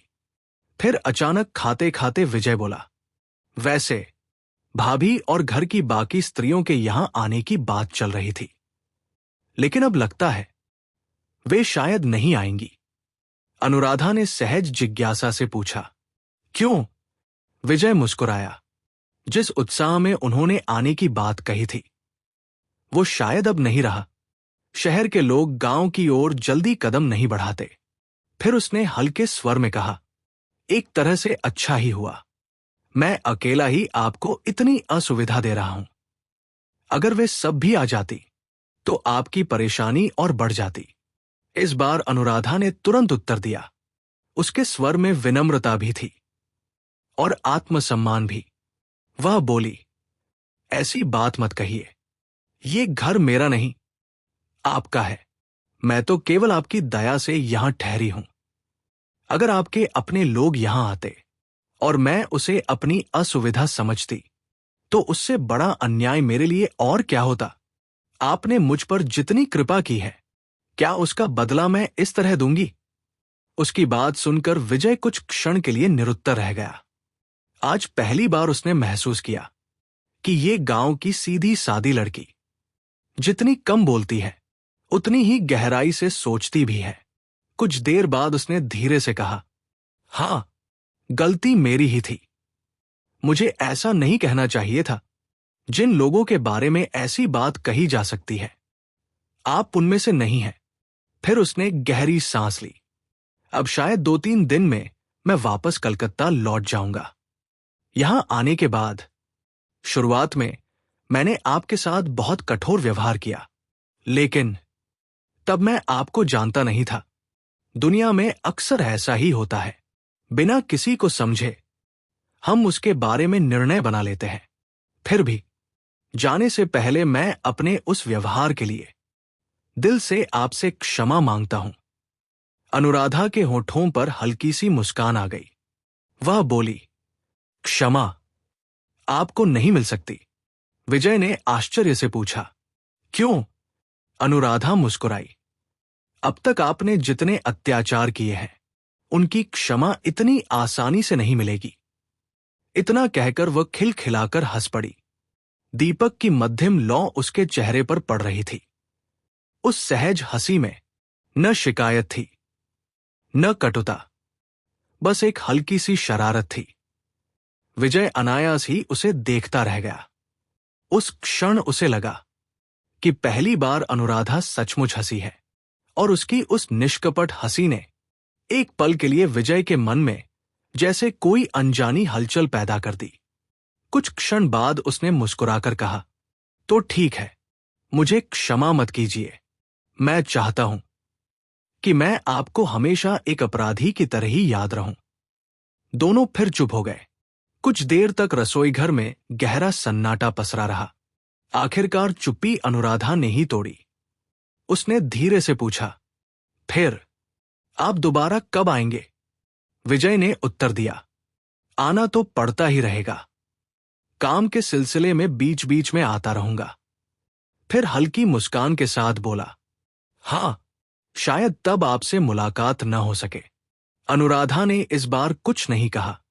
उसकी चुप्पी ही बता रही थी कि विजय की बात शायद सच थी। भोजन समाप्त हुआ। विजय उठकर बाहर जाने लगा। तभी पीछे से अनुराधा की आवाज आई, टोकरी में बहुत सी सब्जियां रखी हैं। आज तो उन्हें बाहर नहीं भेजूंगी, कल सुबह भी भोजन यहीं कर लीजिएगा। विजय मुस्कुरा दिया, तथास्तु। लेकिन अब तो आपको समझ ही आ गया होगा कि मेरी भूख दूसरों से कुछ ज्यादा है, वरना मैं ये भी कह देता कि सिर्फ कल सुबह ही नहीं, जब तक मैं इस गांव में रहूं, मुझे रोज आपके हाथ का ही भोजन मिलता रहे। अनुराधा ने बिना झिझक उत्तर दिया, ये तो मेरा सौभाग्य होगा। अगली सुबह सूरज निकलने से पहले ही घर से आई सब्जियां, फल और दूसरी खाने की चीजें फिर अनुराधा की रसोई में पहुंचा दी गई। इस बार उसने कोई संकोच नहीं किया। चुपचाप सब सामान रख लिया। दिन बीतते गए। 3 दिन की जगह 5 दिन निकल गए। इसी बीच कुमार का बुखार भी पूरी तरह उतर गया। वो फिर पहले की तरह हंसने खेलने लगा। लेकिन इन 5 दिनों में विजय ने एक बात और महसूस की। अनुराधा के व्यवहार में अपनापन तो था, सेवा में कोई कमी नहीं थी, लेकिन दोनों के बीच जो मर्यादा की दूरी थी वह अब भी वैसी ही बनी हुई थी। वह कभी सामने बैठकर बात नहीं करती। बरामदे में विजय के खाने का आसन लगा देती, अंदर से थाली सजा देती और फिर संतोष बाहर आकर खाना परोसता। हां, बीच बीच में कुमार जरूर दौड़ता हुआ आ जाता और बिल्कुल मौसी के अंदाज में शिकायत करता, बाबूजी, मौसी जी कहती है, मछली की तरकारी इतनी छोड़ देने से काम नहीं चलेगा, थोड़ी और खानी पड़ेगी। लेकिन विजय को अभी इस बात का अंदाजा नहीं था कि ये साधारण सा भोजन, ये अपनापन और ये अनकहा स्नेह उसके मन पर कितनी गहरी छाप छोड़ चुका है। वह चुपचाप थाली के सामने बैठा रहा। अनुराधा ने फिर धीरे से कहा, मुश्किल है कुमार के मारे। आज वो किसी भी तरह जाने को राजी नहीं हो रहा, और क्यों नहीं जाना चाहता ये भी नहीं बता रहा। विजय ने हल्की मुस्कान के साथ पूछा, कहाँ है वह? अंदर से उत्तर आया, यहीं है, अभी संतोष के साथ बैठा है। बार बार यही कह रहा है कि बाबूजी कहीं नहीं जाएंगे। इतने में कुमार दौड़ता हुआ आ पहुंचा। उसके चेहरे पर उदासी साफ झलक रही थी। वो विजय के पास आकर बोला, बाबूजी, आज मत जाइए, एक दिन और रुक जाइए। विजय ने उसके सिर पर हाथ फेरते हुए कहा, ऐसा नहीं हो सकता बेटा, काम भी तो है, लेकिन फिर जल्दी ही आऊंगा। कुमार ने मासूमियत से पूछा, सच? झूठ तो नहीं बोल रहे? विजय मुस्करा दिया, नहीं, झूठ नहीं बोल रहा। लड़के ने संतोष की ओर देखा, फिर धीरे से बोला, मौसी जी भी यही चाहती हैं। ये सुनकर रसोईघर के भीतर एक पल के लिए सन्नाटा छा गया। अनुराधा ने कुछ नहीं कहा। वो चुपचाप थाली में और खिचड़ी परोसने लगी, मानो अपनी भावनाओं को शब्दों में नहीं, सेवा में व्यक्त करना चाहती हो। विजय ने उसकी ओर देखा, फिर धीमे स्वर में कहा, बस, अब और नहीं। भीतर से तुरंत उत्तर आया, इतनी सी खिचड़ी से क्या होगा? रास्ता लंबा है, थोड़ी और खा लीजिए। उस स्नेह भरे आग्रह को विजय टाल न सका। उसने बिना कुछ कहे थाली फिर अपनी ओर खींच ली। उसे पहली बार महसूस हुआ कि इस सुनसान गांव में, इस पुराने मकान के रसोईघर में, कोई ऐसा भी है जो बिना किसी स्वार्थ के उसके खाने, उसके स्वास्थ्य और उसकी चिंता करता है। उधर अनुराधा पहले की तरह ओट में ही खड़ी रही। उसके लिए यही दूरी उचित थी और शायद यही मर्यादा भी। कुछ क्षण तक दोनों के बीच गहरा मौन पसरा रहा। बाहर विदा की घड़ी पास आ रही थी, लेकिन भीतर दोनों जैसे उन अनकहे भावों को शब्द देने से बच रहे थे। तभी विजय ने शांत स्वर में कहा, इसलिए नहीं बताता कि वो खुद नहीं जानता और मन ही मन ये भी समझता है कि वहां जाने पर उसे तकलीफ होगी। अनुराधा ने चिंता भरे स्वर में पूछा, तकलीफ क्यों होगी? विजय हल्का सा मुस्कुराया। उस घर का यही नियम है। आखिर इतना बड़ा तो वही हुआ है। क्षण भर रुककर अनुराधा बोली, उसे ले जाने की जरूरत नहीं, यही रहने दीजिए मेरे पास। विजय हंस पड़ा, मुझे तो कोई आपत्ति नहीं, लेकिन ज्यादा से ज्यादा 1 महीना रह सकता है, उससे अधिक तो नहीं। फिर इससे लाभ भी क्या होगा? दोनों फिर कुछ देर तक चुप रहे, जैसे हर बात के पीछे कोई और बात छिपी हो, जिसे दोनों समझ रहे थे लेकिन कह कोई नहीं रहा था। कुछ सोचकर अनुराधा ने पूछा, इसकी जो विमाता आएगी, सुना है पढ़ी लिखी है? हां, BA पास है। अनुराधा ने तुरंत कहा, लेकिन BA तो उसकी ताई ने भी पास किया है। विजय के होठों पर हल्की मुस्कान आ गई। जरूर किया है, लेकिन BA पास करने वाली किताबों में देवर के बेटे को लाड़ प्यार से रखने की बात नहीं लिखी होती। उस विषय की परीक्षा उन्हें नहीं देनी पड़ी होगी। अनुराधा ने बिना देर किए फिर पूछा, और बीमार सास-ससुर की सेवा, क्या वह भी किताबों में नहीं लिखी रहती? विजय ने सिर हिलाया, नहीं, वह प्रस्ताव तो और भी अधिक हास्यास्पद समझा जाता है। हमारे समाज का सुभद्र विधान यही है कि किसी प्रकार की शिकायत भी न की जाए। एक पल के लिए अनुराधा मौन रही, फिर उसके स्वर में दृढ़ता उतर आई। यह विधान आप लोगों तक ही सीमित रहे तो अच्छा है, लेकिन जो विधान सबके लिए समान है, वो ये कि किसी बच्चे से बढ़कर कोई डिग्री नहीं होती। ऐसी बहू को घर में लाना उचित नहीं है। विजय ने गंभीर स्वर में कहा, लेकिन किसी न किसी को तो लाना ही पड़ेगा। हम जिस समाज में रहते हैं, वहां BA पास किए बिना समाज भी संतुष्ट नहीं होता और शायद गृहस्थी भी नहीं चलती। अनाथ भांजे के लिए पेड़ के नीचे रहने को तैयार रहने वाली बहू के साथ वनवास तो किया जा सकता है, लेकिन समाज में रहना कठिन हो जाता है। यह सुनते ही अनुराधा की आवाज में पहली बार तीखापन उभर आया। नहीं, ऐसा नहीं हो सकता। आप कुमार को किसी निष्ठुर विमाता के हाथ नहीं सौंप सकते। विजय ने शांत लेकिन दृढ़ स्वर में कहा, उसका डर मत रखिए। मेरी भावी पत्नी के विषय में आपकी यह धारणा ठीक नहीं है। वह कुमार पर अत्याचार नहीं करेंगी। हां, हमारे समाज में अपनापन जताने का ढंग अलग होता है। वहां स्नेह भी मर्यादा में बंधा रहता है। अनुराधा हल्का सा मुस्कुराई। प्रतिवाद आप जितना चाहे कीजिए, लेकिन पहले मुझे ये मर्यादा में बंधा स्नेह समझा दीजिए। विजय भी मुस्कुरा दिया। ये समझाना आसान नहीं। हमारे समाज की रीति, उसका व्यवहार, सब कुछ अलग है, लेकिन इतना विश्वास रखिए, कुमार को कोई जहर नहीं देगा, न उस पर चाबुक चलाएगा।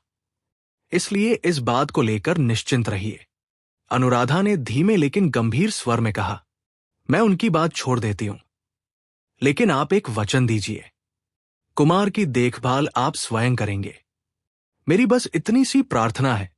अनुराधा की आवाज में कोई आग्रह नहीं था, केवल एक मौसी की ममता बोल रही थी।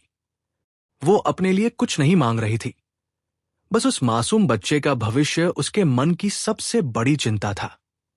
विजय ने कुछ क्षण उसकी ओर देखा, फिर धीमे स्वर में बोला, वचन देने को तो जी चाहता है, लेकिन मेरा स्वभाव कुछ अलग है।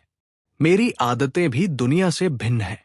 आपके आग्रह को याद रखूंगा और बीच बीच में कुमार की देखभाल करने की पूरी कोशिश करूंगा, लेकिन जितना आप चाहती हैं उतना कर पाऊंगा, ऐसा विश्वास नहीं दिला सकता। इतना कहकर वो उठ खड़ा हुआ। अच्छा, अब चलता हूं, गाड़ी की तैयारी भी करनी है। फिर जैसे उसे एक बात याद आई, वह ठहर कर बोला, कुमार अभी आपके पास ही रहेगा। जब आपको घर छोड़ने का समय आए तब विनोद के साथ उसे कलकत्ता भेज दीजिएगा, और यदि उचित समझे तो संतोष को भी उसके साथ भेजने में बिल्कुल संकोच मत कीजिएगा। क्षण भर रुककर उसने अनुराधा की ओर देखा और गंभीर स्वर में कहा, शुरू में मैंने आपके साथ जैसा व्यवहार किया था वैसा मेरा वास्तविक स्वभाव नहीं है। जाते जाते एक बार फिर विश्वास दिलाकर जा रहा हूं कि मेरे घर में कुमार जितना सम्मान पाएगा, संतोष भी उससे कम नहीं पाएगा। बाहर मकान के सामने घोड़ा गाड़ी तैयार खड़ी थी। सामान पहले ही लद चुका था। विजय गाड़ी की ओर बढ़ा ही था कि तभी कुमार दौड़ता हुआ आया। बाबूजी, मौसी जी बुला रही हैं। विजय तुरंत मुड़ा और सदर दरवाजे की ओर चल पड़ा। वहां अनुराधा चुपचाप खड़ी थी। उसे देखते ही उसने अपने गले में आंचल डालकर दोनों हाथ जोड़ लिए। धीमे स्वर में बोली, प्रणाम करने के लिए बुलाया है, फिर कब ये अवसर मिलेगा? कुछ नहीं जानती। इतना कहकर उसने झुककर उसे प्रणाम किया। फिर कुमार को अपनी गोद के पास खींचते हुए बोली, दादी जी से कह दीजिएगा कि वे इसकी चिंता न करें। जितने दिन ये मेरे पास रहेगा इसे किसी तरह का कष्ट नहीं होने दूंगी। विजय हल्के से मुस्कुराया। विश्वास करना थोड़ा कठिन है। अनुराधा भी हल्का सा मुस्कुरा दी। कठिनाई किसके लिए है? क्या आपके लिए भी? एक पल के लिए दोनों की नजरें मिली। विजय ने साफ देखा, अनुराधा की पलकों पर नमी तैर रही थी। उसने नजरें झुका ली और भर्राए स्वर में कहा, बस एक बात और कहूंगी। जब कुमार को अपने साथ ले जाए तो उसे कभी दुख मत दीजिएगा। शायद फिर ये बात कहने का अवसर न मिले। आपके घर की बातें याद आती हैं तो इसे भेजने का मन ही नहीं करता।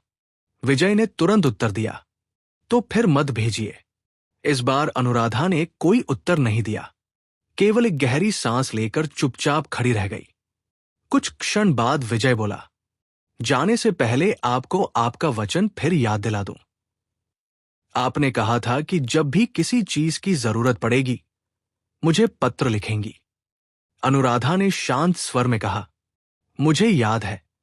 गंगोली महाशय के सामने तो हर बार भिखारिन बनकर हाथ फैलाने पड़ेंगे, लेकिन आपसे कुछ मांगने में मुझे कभी संकोच नहीं होगा। जब भी आवश्यकता होगी आपको लिखूंगी।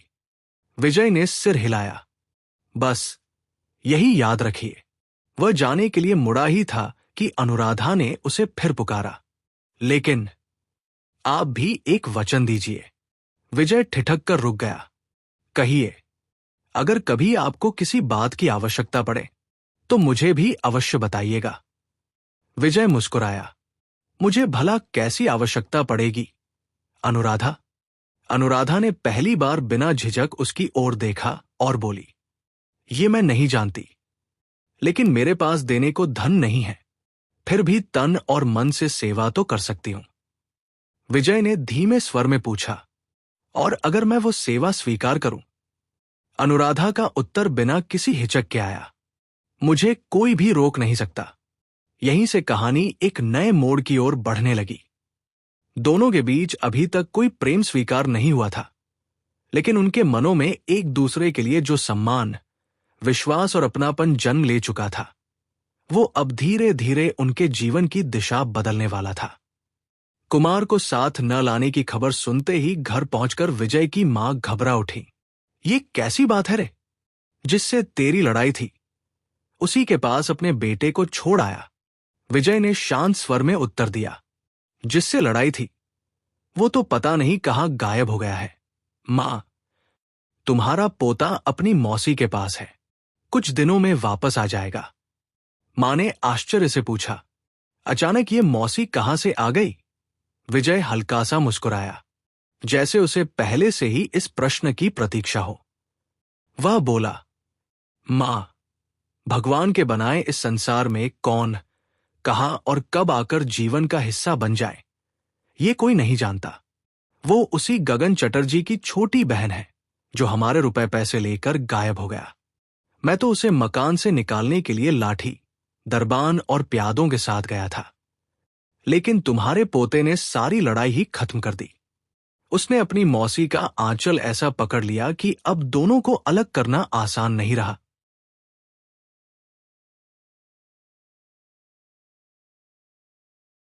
मां ने बेटे की बात ध्यान से सुनी, फिर गहरी सांस लेकर बोली, समझ गई, कुमार उसके वश में हो गया है। उस लड़की ने उसे बहुत लाड़ प्यार दिया होगा। बेचारे ने मां का स्नेह देखा ही कहा है। ये कहते कहते उन्हें अपनी बीमारी और वर्षों की असहायता याद आ गई। उनकी आंखों में हल्की सी नमी उतर आई। विजय ने शांत स्वर में कहा, मैं तो अधिकतर बाहर ही रहता था। घर के भीतर क्या होता था ये अपनी आंखों से नहीं देख सका, लेकिन जब लौटने लगा तब इतना जरूर देखा कि कुमार किसी भी तरह अपनी मौसी को छोड़कर आना नहीं चाहता था। फिर भी मां का संदेह पूरी तरह दूर नहीं हुआ। उन्होंने कहा, गांव की लड़कियां मन जीतना खूब जानती है, तू उसे साथ नहीं लाया, ये ठीक नहीं किया। विजय हंस पड़ा, मान, तुम खुद गांव की बेटी होकर गांव की लड़कियों पर ही दोष लगा रही हो। क्या अब तुम्हें शहर की लड़कियों पर पूरा विश्वास हो गया है? मां ने दोनों हाथ जोड़कर माथे से लगा लिए और बोली, अरे बेटा, शहर की लड़कियां, उनके चरणों में लाखों प्रणाम। मां की बात सुनकर विजय हंसे बिना न रह सका। मां ने तुरंत टोका, हंसता क्यों है? मेरा दुख केवल मैं जानती हूं और भगवान जानते हैं। इतना कहते कहते उनकी आंखें भर आईं। उन्होंने भर्राए स्वर में कहा, हमारा वो गांव अब कहाँ रहा? बेटा, जमाना कितना बदल गया है। विजय कुछ क्षण चुप रहा, फिर बड़े आदर से बोला, हाँ मां, जमाना सचमुच बदल गया है, लेकिन जब तक तुम जैसी स्त्रियां जीवित हैं, तब तक गांव की वह आत्मा पूरी तरह समाप्त नहीं होगी। इस बार वहां उसकी एक छोटी सी झलक देखने को मिली। बस अफसोस यही है कि तुम्हें वो दृश्य दिखा नहीं सका। इतना कहकर वह कार्यालय के लिए निकल गया। काम का दबाव फिर उसे अपनी दुनिया में खींच ले गया। शाम को दफ्तर से लौटते समय उसने सोचा कि भैया भाभी से भी मिलता चले, लेकिन जैसे ही वो घर के भीतर पहुंचा, उसे लगा मानो वहां किसी युद्ध का मैदान सजा हो। कमरे में श्रृंगार का सामान इधर उधर बिखरा पड़ा था। बड़े भाई आराम कुर्सी के हत्थे पर बैठे क्रोध से भरे हुए ऊंची आवाज में कह रहे थे, हरगिज नहीं, जाना है तो अकेली चली जाओ, ऐसी रिश्तेदारी मुझे मंजूर नहीं। उसी समय विजय को दरवाजे पर खड़ा देखकर प्रभा की आंखों से आंसू बह निकले। वह रोते हुए बोली, अच्छा देवर जी, आप ही बताइए, अगर उन्होंने अनीता का विवाह सितांशु के साथ तय कर दिया तो इसमें मेरा क्या दोष है? आज उसकी सगाई है और ये मुझे वहां जाने भी नहीं देना चाहते। बड़े भाई का गुस्सा और भड़क उठा, क्या कहना चाहती हो तुम? तुम्हें कुछ मालूम ही नहीं था? इतने दिनों तक हमसे सच छिपाने की क्या जरूरत थी? अचानक हुए इस विवाद का कारण विजय एक पल के लिए समझ नहीं पाया, लेकिन अगले ही क्षण सारी बात उसकी समझ में आ गई। वो हल्की सी मुस्कान के साथ बोला, जरा ठहरिए, यानी अनीता का विवाह सितांशु घोषाल से तय हो गया है और आज सगाई भी है, तो इसका मतलब? उसने अंग्रेजी में हंसते हुए कहा, आई एम कंप्लीटली ओवरबोर्ड। बड़े भाई ने झुंझलाकर कहा, हां बिल्कुल, और ये कह रही हैं कि इन्हें कुछ पता ही नहीं था। प्रभा ने आंसू पोंछते हुए धीमे स्वर में कहा, मैं भला क्या कर सकती थी? देवर जी, वहां भैया है, मां है और अनीता भी अब समझदार हो चुकी है। अगर उन्होंने अपना वचन बदल दिया तो उसमें मेरा क्या दोष। लेकिन बड़े भाई का क्रोध अभी शांत नहीं हुआ था। उन्होंने कटु स्वर में कहा, दोष यही है कि वे लोग धोखेबाज निकले। पहले एक बात कहकर भरोसा दिलाया और फिर चुपचाप दूसरा रिश्ता तय कर लिया। अब लोग हंसेंगे, तरह तरह की बातें करेंगे। शर्म के मारे मैं क्लब में भी किसी का सामना नहीं कर सकूंगा। प्रभा उसी तरह रुआसे स्वर में कहने लगी, ऐसा क्या कहीं होता नहीं, इसमें तुम्हारे शर्माने की क्या बात है। भैया ने झुंझलाकर कहा, मेरे शर्माने का कारण यह है कि वो तुम्हारी बहन है। दूसरे, मेरी ससुराल वाले सबके सब धोखेबाज हैं, इसलिए उसमें तुम्हारा भी एक बड़ा हिस्सा है। भैया के चेहरे को देखकर विजय इस बार हंस पड़ा। फिर झुककर उसने प्रभा के पैरों की धूल माथे से लगाई और बड़े प्रसन्न स्वर में बोला, भाभी, भले ही सब मुझे गलत समझे, लेकिन अगर सचमुच इसमें तुम्हारा भी कोई हाथ है तो मैं जीवन भर तुम्हारा कृतज्ञ रहूंगा। फिर वह अपने बड़े भाई की ओर मुड़ा और बोला, भैया, इस बात पर नाराज होना उचित नहीं है। विवाह जैसी बात में यदि बेहतर अवसर मिले तो पहले का वचन बदल जाना कोई अस्वाभाविक बात नहीं। सितांशु विलायत से ICS होकर लौटा है, ऊंचे पद का आदमी है। अनीता सुंदर है, BA पास है, और मैं न कोई डिग्री न कोई बड़ा पद। ऐसे में अगर उसने मुझे नहीं चुना तो इसमें उसका कोई दोष नहीं। भैया ने क्रोध से कहा, 1000 बार दोष है। क्या तू यह कहना चाहता है कि तुझे जरा भी दुख नहीं हुआ? विजय ने शांत स्वर में उत्तर दिया, भैया, मैं तुमसे झूठ नहीं बोलूंगा। तुम्हारे चरण छूकर कहता हूं, मुझे रत्ती भर भी दुख नहीं हुआ। उल्टे ऐसा लगता है कि किसी बड़े संकट से बच गया हूं। फिर उसने प्रभा से कहा, भाभी, चलो। भैया चाहे नाराज होकर घर में बैठे रहें, लेकिन हम दोनों चले। तुम्हारी बहन की सगाई में शामिल होकर उसे आशीर्वाद दे। प्रभा ने विस्मित होकर पूछा, तुम मेरा मजाक तो नहीं उड़ा रहे देवर जी? विजय मुस्कराया, नहीं भाभी, आज मैं पूरे मन से तुम्हारा आशीर्वाद चाहता हूं। बस तुम तैयार हो जाओ। तभी बड़े भाई ने टोका, तेरे लिए तो निमंत्रण भी नहीं है, तू वहां जाएगा कैसे? विजय ठहरकर बोला, यदि निमंत्रण नहीं है तो भी मुझे कोई संकोच नहीं। मेरा मन तो यही चाहता है कि जाकर अनीता से कह दूं, तुमने मेरे साथ कोई अन्याय नहीं किया। न मुझे तुमसे क्रोध है, न शिकायत। मैं केवल यही चाहता हूं कि तुम जीवन भर सुखी रहो।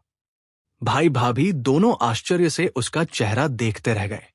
विजय के चेहरे पर न व्यंग्य था, न कटुता, न अभिमान। सचमुच ऐसा लगता था मानो वह किसी अदृश्य बंधन से मुक्त हो गया हो। प्रभा का गला भर आया। वो कुछ कहना चाहती थी, पर शब्द नहीं निकल सके।